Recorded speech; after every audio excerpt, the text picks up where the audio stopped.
Okay student, here will be discuss about Ohm's law and resistance for class 10 student। तो चलिएगा एक topic start करने से पहले अगर आप मेरे चैनल पर नए हैं तो प्लीज सब्सक्राइब करके बेल आइकन को प्रेस कर लीजिए ताकि जो भी टॉपिक जो भी कॉन्सेप्ट मैं अपलोड करूं उसका नोटिफिकेशन सबसे पहले आपको मिले। तो चलिएगा एक टॉपिक स्टार्ट करते हैं। लोग क्या टॉपिक आज का? Ohm's law. ओम्स लॉ देखिए इनका स्टेटमेंट क्या, potential difference is directly proportional to electric current. क्या लिखेंगे? Potential difference is directly proportional to electric current at constant temperature. क्या लिखोगे? Temperature remains constant. Temperature remains constant. Temperature को क्या रखना पड़ेगा? हम लोग को कांस्टेंट रखना पड़ेगा। ठीक है, तो देखिए बेटा मैं इसको अच्छे से आपको क्लियर करता हूँ। देखिए मान लिया कि ये कोई कंडक्टर है, ठीक है, इसे रखा हम लोगों ने 0 वोल्ट पोटेंशियल पे, और इसे रखा हायर पोटेंशियल यानी नेम दे दिया 10 वोल्ट पोटेंशियल पे रखा। तो जो इलेक्ट्रॉन होंगे इनसाइड कंडक्टर वो हायर पोटेंशियल के द्वारा अट्रैक्ट किए जाएंगे, यानी जो भी इलेक्ट्रॉन होंगे यहाँ पे, ये देखिए इलेक्ट्रॉन गोज लाइक दिस, यानी इलेक्ट्रॉन ऐसे ऐसे अट्रैक्ट होंगे पॉजिटिव पोटेंशियल की तरफ, राइट। तो जो करंट की डायरेक्शन होती है इलेक्ट्रॉन के जस्ट अपोजिट डायरेक्शन में होती है। करंट की डायरेक्शन इलेक्ट्रॉन के जस्ट अपोजिट डायरेक्शन में होगी। अगर electron lower potential to higher potential जा रहा है तो करंट की direction higher potential to lower potential, यानी करंट की डायरेक्शन ये ऐसा हो जाएगा। मान लिया कि 1 एम्पियर की करंट फ्लो हो रही है, कितना? 1 एम्पियर की, यानी करंट ऐसे जा रहा है 1 एम्पियर करंट। ठीक है, देखिए इलेक्ट्रॉन क्या होंगे हायर पोटेंशियल की तरफ ऐसे ऐसे जाएंगे तो करंट ऐसे जाएगा higher potential to lower potential. ठीक है, अब देखिए मान लिया कंडक्टर, ये कंडक्टर है अपना ऐसे, ये है 0 वोल्ट पोटेंशियल पे, इसको हमने कर लिया 20 वोल्ट पोटेंशियल, इसका जस्ट डबल कर लिया। क्या कर लिया? डबल कर लिया हम लोगों ने पोटेंशियल। तो यहाँ पे जो इलेक्ट्रॉन होंगे मैक्सिमम नंबर ऑफ यानी मोर नंबर ऑफ इलेक्ट्रॉन अब अट्रैक्ट किए जाएंगे। ध्यान देना, पोटेंशियल डबल करने से क्या होगा? इलेक्ट्रॉन ज्यादा ज्यादा अट्रैक्ट किए जाएंगे, बहुत ज्यादा इलेक्ट्रॉन ऐसे अट्रैक्ट किए जाएंगे, यानी पोटेंशियल को डबल किया तो करंट भी अपना क्या हो गया? जस्ट डबल हो गया, यानी 2i यानी 2 एम्पियर करंट फ्लो करने लगा। अगर हम पोटेंशियल को ट्रिपल कर लें तो करंट भी क्या हो जाएगा? ट्रिपल हो जाएगा। 4 टाइम्स करेंगे पोटेंशियल को तो करंट भी क्या हो जाएगा? 4 टाइम्स हो जाएगा। ये ओम्स ने एक्सपेरिमेंट ऐसा किया। ठीक है, यानी जो पोटेंशियल डिफरेंस होती है वो directly proportional to electric current की होती है। ठीक, अगर देखो पोटेंशियल डिफरेंस 10 था तो करंट 1 एम्पियर था, इसका जस्ट डबल किया पोटेंशियल तो करंट में 2 ओम हो गई। 3 टाइम्स करेंगे पोटेंशियल तो 3 एम्पियर करंट हो जाएगी, ऐसे n टाइम्स करेंगे तो n हो जाएगी। यानी ये पता चला कि जो पोटेंशियल डिफरेंस होती है वो डायरेक्टली प्रोपोर्शनल किसके होगी? इलेक्ट्रिक करंट के। ठीक है, और यहाँ पे ये भी आप लिख सकते हो all physical condition remains constant, all physical condition remains constant, यानी टेम्परेचर, ह्यूमिडिटी, प्रेशर, टेम्परेचर ये सब क्या रहना पड़ेगा? कांस्टेंट रखना पड़ेगा अपने को। ठीक है, तो जो पोटेंशियल डिफरेंस होगी वो directly proportional to electric current हो जाएगी। ठीक है बेटा, तो यहाँ पे देखिएगा अगर हम लोग बात करें डेल्टा बी इक्वल टू, जब डायरेक्टली हटाएंगे, जो डायरेक्टली प्रोपोर्शनलिटी होती है अगर हम उसको हटाते हैं तो सम कांस्टेंट यूज करेंगे। ठीक है, तो यहाँ पे हमने यूज किया कैपिटल आर। ठीक है, इससे हम लोग बोलेंगे रेजिस्टेंस। क्या बोलेंगे? रेजिस्टेंस। ठीक है, आर क्या है? रेजिस्टेंस। और जो आर है बेटा, आर ये constant for a given conductor. यहाँ पे लिख लो कि कांस्टेंट होगा, यानी constant for a given conductor. Constant for a given conductor क्या होगा? कांस्टेंट फॉर अ गिवन, एक कांस्टेंट रहेगा जो कंडक्टर होगा, जैसे कॉपर हो गया, एल्युमिनियम होगा, उसके लिए आर क्या होगा? ऑलवेज कांस्टेंट होगा। ठीक है, यानी आर ऐसा आप लिख सकते हो कि R equal to delta B by I. Delta B by I ये क्या होगा अपना बेटा? ऑलवेज कांस्टेंट होगा। कैसा होगा? कांस्टेंट। ठीक है, यानी इनकी यूनिट की बात करें हम लोग तो देखिए पोटेंशियल का क्या होता है? वोल्ट पर एम्पियर नोन एज ओम। क्या है? ओम। देखिए ओम। ठीक है, ओम लिखेंगे या ऐसा सिंबल यूज करते हैं ओम का, ऐसा ओम। तो R equal to delta V upon I equal to constant, यानी यूनिट क्या होगा, ओम होगा। रेजिस्टेंस का यूनिट क्या होता है, ओम होता है। अब देखिए जो R है वो डिपेंड नहीं करता कि पोटेंशियल आपका क्या है, करंट क्या, इस पे नहीं डिपेंड करता, ठीक है। यानी R does not depends on delta V और I और I। क्या लिखा हम लोगों ने, R does not depends on delta V और I। R डिपेंड नहीं करता है कि पोटेंशियल आपका कितना है, करंट कितना है। R depends only conductor, given conductor, यानी R depends on conductor. R depends on conductor, R सिर्फ डिपेंड करता है जो कंडक्टर गिवन होगा, जैसे हमने बोला एल्युमिनियम, कॉपर, उस पे डिपेंड करता है R, ठीक है। यानी R डिपेंड्स ऑन कंडक्टर। तो देखिए ओम्स लॉ आपको समझ में आ गया होगा कि जो पोटेंशियल डिफरेंस होती है वो डायरेक्टली प्रोपोर्शनल किससे होती है, इलेक्ट्रिक करंट को। जब डायरेक्टली हम लोग हटाएंगे तो सम कांस्टेंट यूज करेंगे, उस कांस्टेंट को क्या बोला गया है, रेजिस्टेंस। रेजिस्टेंस, ठीक है, यूनिट क्या होता है रेजिस्टेंस का, ओम, ठीक है, क्या होगा, ओम होगा। अब आइए ग्राफ हम लोग देखते हैं, यहाँ पे देखिए, यानी स्लोप ऑफ, ऐसा आप लिखोगे, स्लोप ऑफ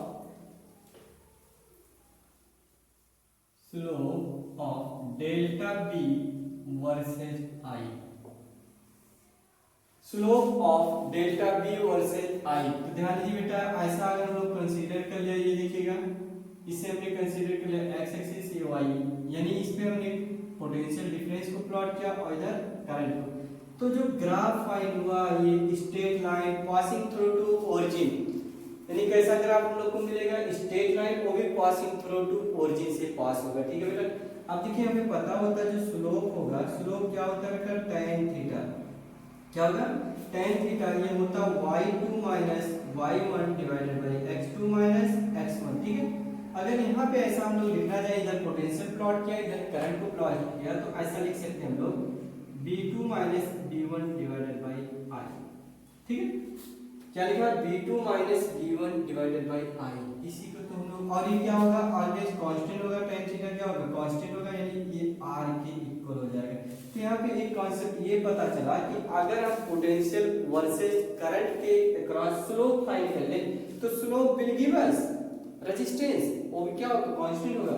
आप यहाँ से देखो, जैसे यहाँ पे ये निकालो थीटा, तो जो मिला यहाँ पे आप निकालो, तो एंगल ऑलवेज क्या रहेगा, कांस्टेंट रहेगा, कहीं भी चेंज नहीं होगा एंगल, वो थीटा ही थीटा रहेगा हमेशा, ठीक है। तो एक कॉन्सेप्ट यहाँ से ये क्लियर करना है कि अगर हम स्लोप फाइंड कर ले बिटवीन पोटेंशियल वर्सेस करंट, तो विल गिव अस रेजिस्टेंस, वो क्या होगा, कांस्टेंट होगा, ठीक। यानी थीटा इक्वल टू क्या होगा, थीटा सबके लिए सेम है, कांस्टेंट हो जाएगा थीटा। तो ऐसे हम लोग को निकालना पड़ेगा, यानी b2 minus b1 divided by I potential difference, ठीक है। आइए आगे देखते हैं, इसमें इसको नोट डाउन करिएगा, इधर आ जाइए। यानी ये देखिए R कांस्टेंट है, वो डिपेंड नहीं करता कि B कितना है और I कितना है, वो सिर्फ डिपेंड ऑन ओनली कंडक्टर, ठीक है। देखिए इधर देखिएगा, अगर हम लोग मान लें कि कोई कंडक्टर है, ठीक है, ये हमने एज्यूम कर लिया कि एक कंडक्टर है,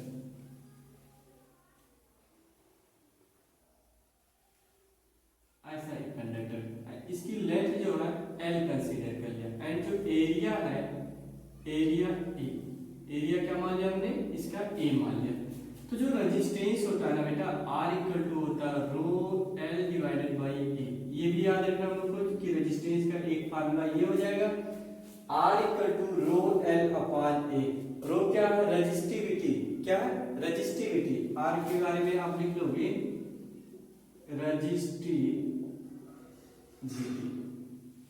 L क्या है, length of the conductor, A क्या है, एरिया ऑफ द कंडक्टर, ठीक है। तो R equal to rho L divided by A, एक फार्मूला ये भी हम लोग को पता, यानी R directly proportional to length and inversely proportional to area, ठीक है। अब ध्यान दीजिए बेटा, अगर हम लोग मान लीजिए, देखिए ध्यान दीजिए, अगर मान लीजिए एक ये वायर हमने कंसीडर कर लिया, ठीक है, ये थिन है, क्या है, थिन है, ये मान लो कॉपर का, एक कॉपर का वायर के लिए बहुत थिन है, ठीक है।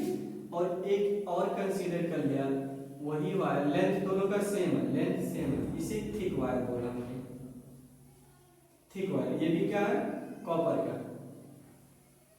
ठीक है, तो बताइए, देखिए यहाँ पे अगर हम लोग बात करें थिन, इसका एरिया क्या है, कम है, और इसका एरिया ज्यादा है। तो एरिया कम होने से इसका रेजिस्टेंस क्या होगा, मैक्सिमम होगा। यानी एरिया इज मिनिमम तो रेजिस्टेंस इज मैक्सिमम। अगर एरिया आपका कम होगा, देखो इसका एरिया मिनिमम है, तो एरिया मिनिमम होगा तो रेजिस्टेंस मैक्सिमम हो जाएगा। अगर थिक वायर ले लें तो थिक वायर देखो इसका एरिया ज्यादा है, एरिया ज्यादा होने से रेजिस्टेंस क्या हो जाएगा, कम हो जाएगा कॉपर वायर।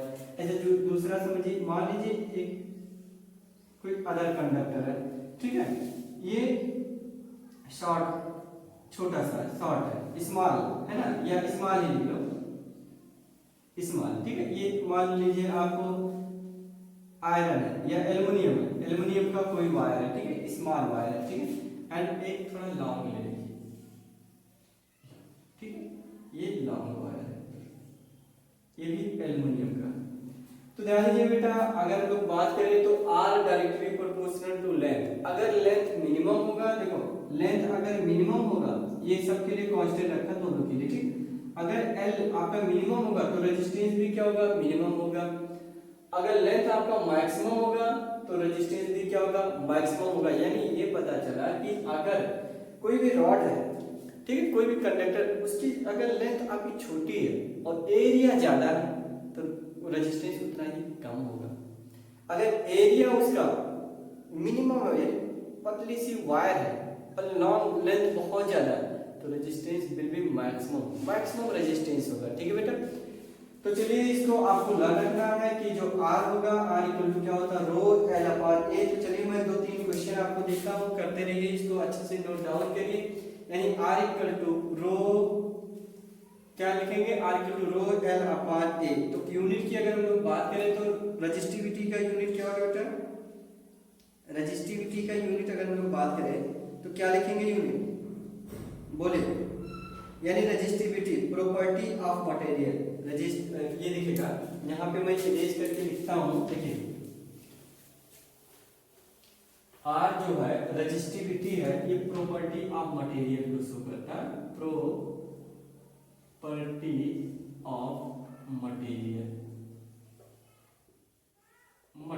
ठीक है, तो देखिए बेटा यहाँ पे रो की बात करें हम लोग तो रो इक्वल टू लिख सकते हैं R A divided by L, ऐसा लिख सकते हैं rho equal to R A divided by L.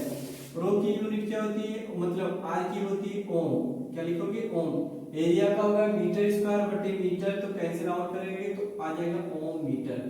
तो रेजिस्टिविटी की यूनिट अगर हम लोग बात करें तो ये हो जाएगा ओम मीटर, क्या हो जाएगा, ओम मीटर। ठीक है बेटा, तो इसको नोट करिए, मैं एक क्वेश्चन आपको देता हूं, आप करिए, फास्ट करिए।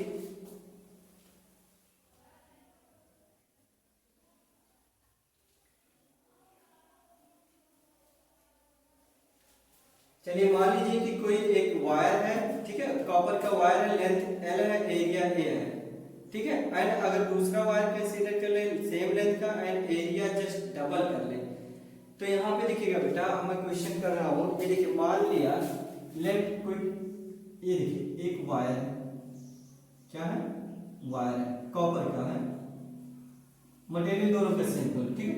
इसकी जो लेंथ है बेटा L है एंड एरिया जो है, एरिया A हमने कंसीडर कर लिया, ठीक है, एंड इसका जो रेजिस्टेंस है हमने मान लिया 4 ओम।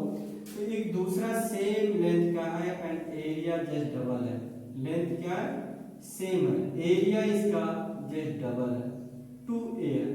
तो क्वेश्चन क्या पूछा जा रहा है, find new resistance, find new resistance. तो कैसे फाइंड करेंगे हम लोग, तो यहाँ पे देखो R इक्वल टू हमें पता है कि होता है रो L डिवाइडेड बाई A। तो देखिए R इक्वल टू गिवन है 4 ओम, इसको ऐसे ले लेते हो, ठीक है क्या, I R equal to rho L divided by A क्या लिखोगे 2A। तो ऐसा हम लोग लिख सकते हैं रो L divided by A into 1/2। तो रो L डिवाइडेड बाई A कितना गिवन है, 4 गिवन है, तो R डैश कितना लिख लोगे, 4 इंटू 1/2 इक्वल टू आ जाएगा 2 ओम। तो जो नया रेजिस्टेंस है वो कितना आ जाएगा, 2 ओम। अभी हम लोगों ने बोला अगर उसकी लेंथ जो है, लेंथ उतना ही देखिए लेंथ दोनों का हम सेम ही रख लिया, लेंथ क्या हमने रखा, सेम रखा। एरिया को क्या क्या इंक्रीज कराते जा रहे हैं, तो एरिया हम लोग इंक्रीज करेंगे तो रेजिस्टेंस क्या हो जाएगा, डिक्रीज हो जाएगा। क्या होगा, रेजिस्टेंस क्या होगा, मिनिमम होता चला जाएगा। ठीक है, तो रेजिस्टेंस का काम सिर्फ होता है इलेक्ट्रॉन के जो करंट होता है, करंट के फ्लो ऑफ रेट को कम करना होता है, करंट के रेट ऑफ फ्लो को कम करेगा। ठीक है, तो नेक्स्ट क्वेश्चन लिखिएगा। नेक्स्ट क्वेश्चन मैं आपको बोल रहा हूँ, जल्दी करिएगा।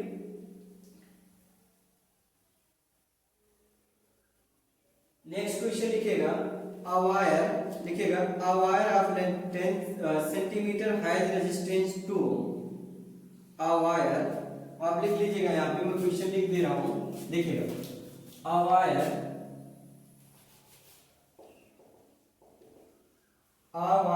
of length 10 centimetre has resistance 2 ohm, has resistance 2 ohm। ठीक है, if the wire is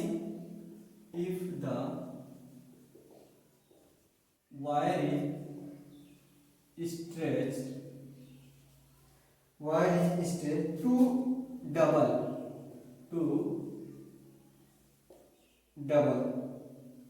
its length,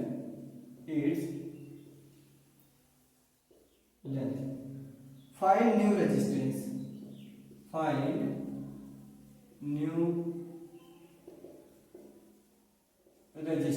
तो चलिए बेटा इसको आपको सॉल्व करना है। मैंने एक क्वेश्चन लिखा, a wire of length 10 centimetre has resistance 2 ohm। क्या रखा, 2 ohm रेजिस्टेंस। तो बताइए आपका if the wire is straight to double its length find new resistance. तो कैसे फाइंड करेंगे बेटा, बताइए।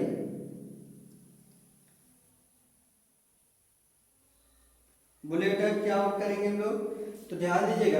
अगर हम लोग यहाँ पे बात करें ऐसा, देखिए नेक्स्ट क्वेश्चन यही मैं यहाँ पे यूज करता हूँ। देखिए मान लीजिए एक वायर है, ठीक है, इसकी लेंथ कितना है, L है, एंड एरिया कितना है, A है। ठीक है, मान लिया ऐसा।